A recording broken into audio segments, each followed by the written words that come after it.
Olá pessoal, Matheus aqui e hoje nós daremos uma olhada no mais recente relatório da BlackRock, a maior gestora de recursos do mundo, e também daremos uma olhada em mais dois relatórios de bancos de investimento. Temos aí o Mike Wilson do Morgan Stanley falando explicitamente sobre a possibilidade de uma grande correção iminente. Então, vamos dar uma olhadinha nesses relatórios, ver qual a probabilidade desses eventos realmente acontecerem, começando aqui com a BlackRock. E pelo jeito a BlackRock está realmente abraçando uma nova cartilha de investimentos, uma nova estratégia em resposta à situação atual dos mercados. Nós já falamos sobre essa nova cartilha de jogo da gestora no começo deste ano, quando analisamos as perspectivas da empresa para 2023. Eu soltei esse vídeo no dia 9 de fevereiro, para quem quiser assistir o relatório completo é só procurar por lá.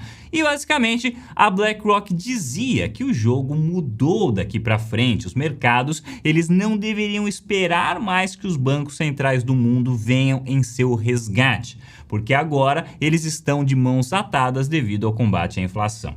E este relatório mais recente, ele está colocando em prática esta nova cartilha. Basicamente aqui, eles estão dizendo que o Fed já reconheceu que haverá necessidade de... Basicamente aqui eles estão dizendo que o Fed já reconheceu que haverá necessidade de escolher entre combater a inflação ou fomentar o crescimento.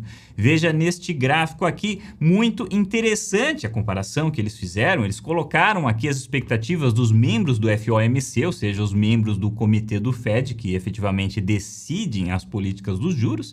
Eles colocaram as expectativas destes membros para o final deste ano, desde quando tudo isso começou em setembro de 2021. Veja que lá atrás, os membros aqui do FOMC, eles projetavam que ao final de 2023 já estaria tudo às mil maravilhas, inflação de volta em 2%, crescimento maior que inflação, mas veja que conforme o tempo foi passando e esses membros foram ganhando clareza sobre o desenrolar da situação, começou a ficar cada vez mais expresso que isso não iria acontecer. Veja só como está isso hoje. Uma situação onde tudo volta ao normal sem estresse, que é o que estava precificado aqui no começo, seria um pouso suave. Já uma situação onde há que se fazer uma troca entre o crescimento e o combate à inflação é um pouso mais forçado. E é interessante olhar para os números aqui, pessoal, porque os números eles são frios, eles são calculistas, eles não vêm embelezados aí por todo o floreamento de um discurso, porque na hora de falar, né, vem aquela história que o pouso suave é possível e tal, mas na hora de colocar no papel o que eles realmente pensam que vai acontecer, aí a história é outra. Como diz a famosa frase, na prática a teoria é outra. E também eles destacam aqui um viés para o otimismo nessas projeções e declaram que, na visão da BlackRock, esta troca entre crescimento e combate à inflação será muito pior do que o que eles estão antecipando. Que ao final de 2023, a inflação estará muito acima disso, muito acima dos 3%. Ou melhor, eles não dizem muito acima, eles dizem apenas acima dos 3%. E dizem também que eles esperam que a economia viverá com inflação junto com recessão, ou seja, um cenário de estagflação. Amanhã, pessoal, nós teremos a divulgação do PCE, que é a medida oficial da inflação americana. Ela não é a mais famosa, mas é a oficial. E nas expectativas deles, os números se mostram aqui entrincheirados, graças a um aumento ou melhor, a um aquecimento do mercado de trabalho. E se a gente for pegar as projeções do mercado para a inflação de amanhã, dá para ver uma situação muito interessante, porque meio que se assemelha a um ponto de inflexão. Porque nós temos hoje uma inflação que ela vem vindo lá das alturas, certo? Ela vem se reduzindo aos poucos, se reduzindo aí cada vez mais devagar, mas ainda está se reduzindo. A última vez foi em 5,4, agora a perspectiva, ou melhor, a projeção para este mês, para amanhã, é que venha em 5,1, então ainda uma queda, mas o interessante dessa projeção é o índice mensal, que está projetado aqui para acontecer na variação mensal. Porque este número mensal, pessoal, ele é meio que uma medida de velocidade da inflação. Então, se a gente multiplicar isso aqui por 12, nós temos 6%, ou seja, a inflação do mês está avançando a uma velocidade de 6% ao ano. É assim que o mercado lê, geralmente. E veja que se a inflação está em 5,1, mas avançando a uma velocidade de 6%, não precisa ser um gênio para concluir que se isso daqui continuar, então a inflação poderá inverter para cima. Poderemos estar observando um ponto de inflexão neste mês, que dá a entender que a inflação continua caindo, mas que na realidade será só um ponto de inflexão. Se, obviamente, essas projeções estiverem corretas e, claro, se a velocidade continuar em 6% nos próximos meses. Se ela vier 6% neste mês, mas no próximo vier 5 ou 4, aí nós teremos uma continuidade da queda da inflação. Mas, claro, vamos ver o que vai efetivamente acontecer amanhã. O mercado ainda está apostando muito na ideia de um aperto do crédito que irá ajudar no combate da inflação. O Powell mesmo já destacou isso no último comitê do Fed, mas nós ainda não sabemos até que ponto isso contribuirá realmente. Então, vamos olhar o que os bancos de investimento têm a dizer sobre isso. E dentro dessa questão, o Goldman Sachs até agora foi o único banco a se arriscar dando o seu bedelho neste assunto polêmico. E ele fez realmente uma declaração muito polêmica aqui. Ele disse, basicamente, que os problemas do setor bancário, eles atuarão no mercado apenas como um vento de proa, ou seja, um vento desfavorável e não como um furacão. Muito interessante, eu sempre gosto de ver opiniões que vão ao contrário do consenso da maioria. Não tenho certeza se eu concordo aqui com isso ainda, eles mesmos reconhecem, logo aqui no começo do relatório, que ainda é muito cedo para dizer, abre aspas aqui, eles falam, ainda é muito cedo para ter uma visão confiante sobre as implicações das reviravoltas do setor bancário, fecha aspas. Então, vamos ver aqui, né, os motivos pelos quais o banco está pensando assim, mesmo sendo ainda cedo para tomar uma conclusão. Basicamente, o que ele diz aqui, pessoal, é que o aperto do crédito será um fenômeno mais pronunciado apenas nos bancos regionais, porque os grandes bancos eles já vêm seguindo padrões mais rígidos desde o Dodd-Frank Act de 2008. Diz aqui que o mercado hoje é muito diferente do que estava acontecendo em 2008. Hoje não ocorrem aqueles empréstimos discriminados que existiam naquela época, o que é verdade. A quebra do Silicon Valley Bank ocorreu não por inadimplência de empréstimos, mas sim por pura má gestão da equipe ao não se proteger de um possível aumento abrupto dos juros, como aconteceu recentemente.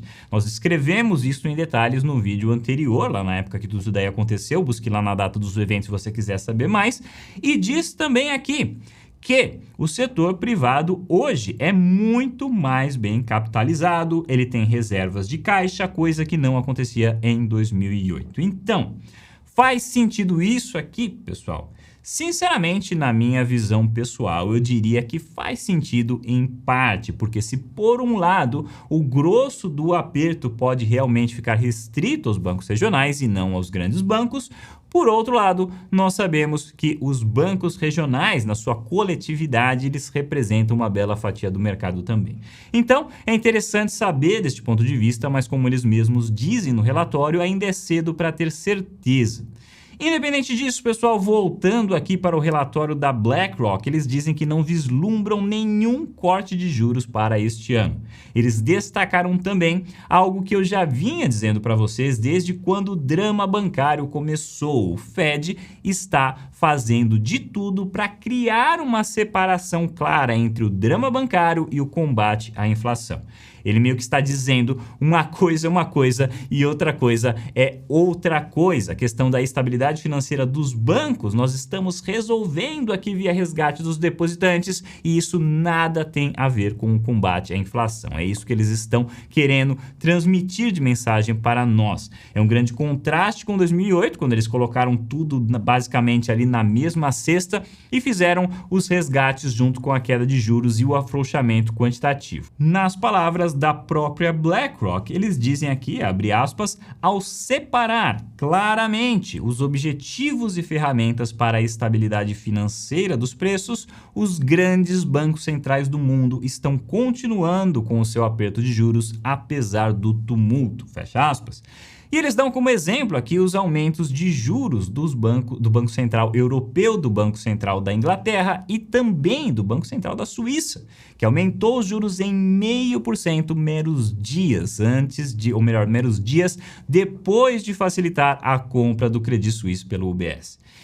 Então, pessoal, o mercado hoje está um grande contraste, porque o Fed vem dizendo há tempos que não vai parar com o aperto e o mercado desde o começo não está acreditando nisso.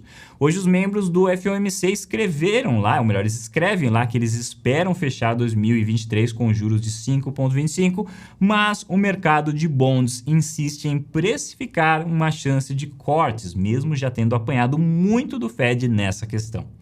Mas talvez a resposta para as nossas dúvidas pode ser encontrada em outro lugar, saindo agora das expectativas do mercado em relação à taxa de juros e entrando nas expectativas do mercado para os lucros das empresas. E aí, neste assunto, nós temos este gráfico do mais recente relatório do Morgan Stanley. Este gráfico que eu já perdi a conta de quantas vezes comentei ele aqui para vocês. Acho até que o Morgan Stanley deveria me pagar por comentar tanto assim o indicador antecedente de lucros que eles calculam. Não que eu queira qualquer associação com qualquer entidade externa, tá, pessoal? Esse canal ele é totalmente independente, já roda assim há algum tempo e irá continuar rodando assim para zelar pela qualidade da informação.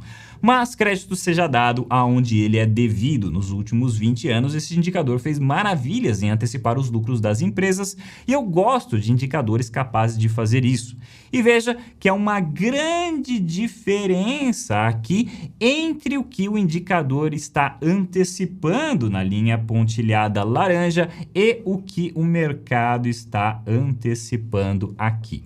E de acordo com o Mike Wilson, estrategista-chefe do Morgan Stanley, que assina este relatório, o mercado está com estimativas fora da realidade. Nas palavras dele, abre aspas aqui, é assim que o mercado urso normalmente termina, com múltiplos de preço-lucro caindo de forma abrupta, caindo pelo precipício de forma abrupta, pegando investidores com a guarda baixa. A performance recentemente fraca das small caps, das pequenas empresas, e ações de baixa qualidade sugerem que isso pode estar iminente, fecha aspas. Uau, Mike Wilson realmente se expondo bastante com essa declaração da possível iminência das quedas. Como sempre, acertar o timing desses movimentos é algo extremamente difícil e longe de ser o objetivo deste canal. Eu prefiro muito mais analisar o risco de exposição em cada momento para decidir o tamanho da alocação. Mas será muito interessante se isso vier realmente a acontecer. Eu pessoalmente acredito que o mercado ainda precise de algum novo choque para aceitar uma correção como a que o Mike Wilson está esperando. Enquanto isso não acontecer e enquanto a inflação não mudar de figura, o mais provável é que ele continue oscilando em uma banda sem uma tendência definida. Mesmo novos rallies neste momento, pessoal, eles me parecem um tanto fracos em potencial, a menos que surja aí, claro, um catalisador inesperado como uma grande queda da inflação. Então vamos acompanhar o que os próximos capítulos trarão para nós. Teremos dados aí da inflação amanhã às 9h30 da manhã, horário de Brasília, e semana que vem será recheada de dados sobre a economia. Pessoal, obrigado por assistir e nós nos vemos no próximo vídeo.